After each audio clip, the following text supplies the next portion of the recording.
Yesterday, the Soviets delivered nuclear fuel to Iran, and they were quite open and right out in front with that, and they're going to use it to allegedly build Iranian fledgling nuclear power industry. Does anybody believe that? I mean, I do. You do? That's that the Iranians. I do, because they're legal. It's legal. Nobody's ever been able to charge the Iranians for disobeying the Non-Proliferation Treaty. And they're allowed to. It's legal, and they've been inspected by the UN. The UN all along said they didn't have a weapon. Our CIA said they haven't had a weapon. They're not working on it. They haven't done it for 4 years. And that's why the Russians did it in the open. It's a business deal. But we have to realize what's going on. Another business deal which ought to shake us up is the business deal between China and Iran. I mean, China has all our money. They're buying up oil interests. They're making deals. We should be making capitalistic deals with the Iranians. But we're over there fighting people and threatening to bomb and antagonizing everybody. And the Russians are making deals, and the Chinese are making deals, and they are becoming more capitalistic than we do. We don't have any money. We spend all our money. We overly consume.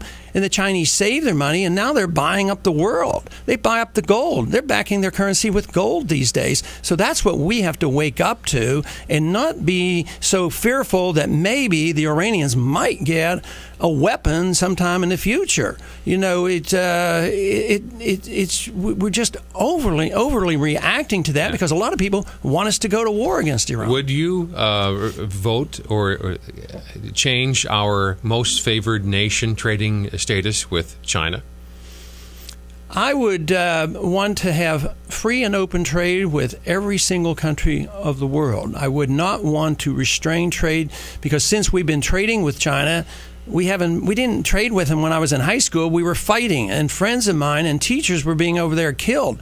Now we're not fighting with the Chinese, and I think we should be trading with North Korea and Cuba, and this is what the founders said. You know, trade with people, be friends with people. Don't get involved in their internal affairs. Don't pretend we can tell them what to do. And we're going to have a lot less war, and we're going to have a lot more prosperity.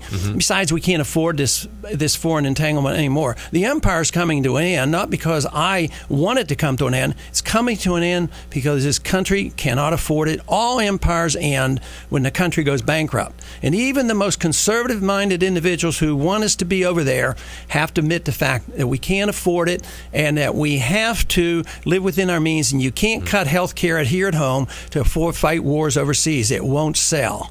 A related question comes from Al. Good morning, sir. Good morning, Jan. Hi. Good morning, Congressman. Good morning. I'd like to know what your plan would be to get us out of NAFTA, and if you would veto WTO membership. All right. Okay. Yes, I oppose both of those. You know, every 5 years we have a chance to get out of WTO, and that's the World Trade Organization. World Trade Organization. They are now the management body under the United Nations that serve the interests of the and NAFTA is the North American Trade Agreement. Same type of thing, and it's regional. I don't believe either one's constitutional. I don't believe either one serves the interests of free trade. Same people who claim they support these for free trade are the first ones to put on sanctions on country and interfere with trade.